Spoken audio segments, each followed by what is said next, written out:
एक राजा के पास एक हिस्ट पुस्ट और सुंदर घोड़ी थी। वह उससे बहुत प्रेम करता था और उसका विशेष ख्याल रखता था। इसका कारण ये था कि युद्ध क्षेत्र में घोड़ी ने कई बार राजा के प्राणों की रक्षा की थी। ये घोड़ी की वफादारी थी जिसने राजा का दिल जीत लिया था। घोड़ी ने कई वर्षों तक राजा की सेवा की और पूर्ण वफादार बनी रही। जब उसकी उम्र हो गई तो उसकी जगह उसके बेटे ने ले ली। घोड़ी का बेटा हिष्टपुष्ट था, मगर उसमें एक खामी थी। वह जन्म से ही काना था। इस बात को लेकर वह हमेशा दुखी रहा करता था। एक बार उसने घोड़ी से पूछा, माँ, मैं काना क्यों जन्मा? घोड़ी ने बताया कि बेटा, जब तू मेरे गर्भ में था उस समय एक दिन राजा मेरी सवारी कर रहा था और मेरे कदम लड़खड़ा जाने पर आवेश में आकर उसने मुझे एक चाबुक मार दिया था। शायद यही कारण है कि तू काना जन्मा। ये सुनकर काने घोड़े का मन राजा के प्रति क्रोध से भर उठा। वह बोला, माँ, राजा ने मुझे जीवन भर का दुख दे दिया है। मैं उससे इसका प्रतिशोध जरूर लूंगा।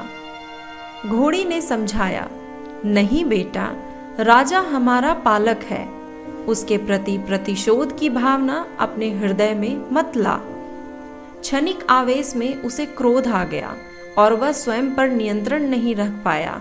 इसका अर्थ ये नहीं कि वह हमसे प्रेम नहीं करता। उसने हमेशा मेरा और तुम्हारा ख्याल बहुत अच्छे से रखा है। तब तो इतने घोड़े में मैं वफादार हूँ। हर बार मुझे अपने साथ युद्ध में ले गया। तू प्रतिशोध लेने का विचार अपने हृदय से निकाल दो। माँ के समझाने पर भी काने घोड़े का क्रोध शांत नहीं हुआ।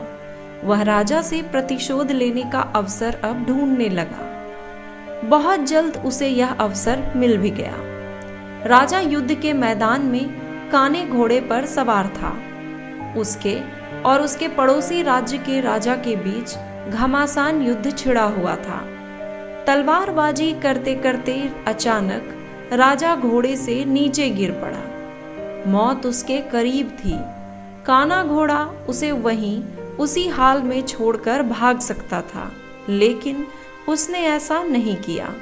उसने फुर्ती दिखाई और राजा को फिर से अपनी पीठ पर बिठाकर उसके प्राण बचा लिए।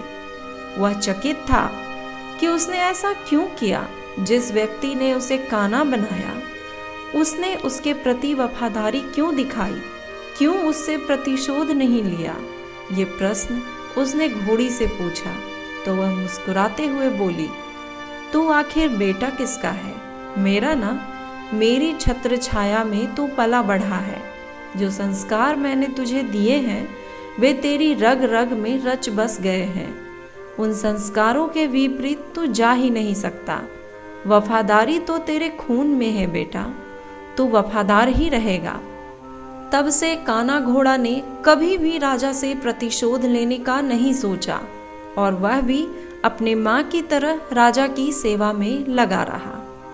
तो इस कहानी से हमें क्या सीख मिलती है कि संस्कारों का आचरण पर बड़ा गहरा प्रभाव पड़ता है।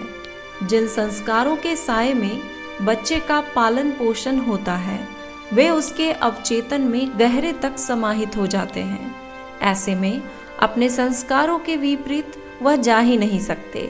संस्कारों का सबसे बड़ा आधार परिवार है, जहाँ से संस्कारों की नींव पड़ती है। हर माता पिता की जिम्मेदारी है कि वे अपने परिवार को अच्छे संस्कारों की नींव दे। अच्छे संस्कार के परिवार का व्यक्ति संस्कारी बनता है और अपने कर्मों से समाज में सदा सम्मान पाता है। उम्मीद है कि आपको ये कहानी काफ़ी पसंद आई होगी। कहानी पसंद आई हो तो वीडियो को लाइक करें और इसे अपने दोस्तों के साथ शेयर करें। इसी तरह की और भी मज़ेदार कहानियों को देखने के लिए चैनल को सब्सक्राइब करें, बेल आइकन को प्रेस करें ताकि वीडियो की नोटिफिकेशन आपको मिलती रहे। मिलते हैं नेक्स्ट वीडियो में एक और नई मज़ेदार कहानी के साथ। तब तक के लिए बाय बाय।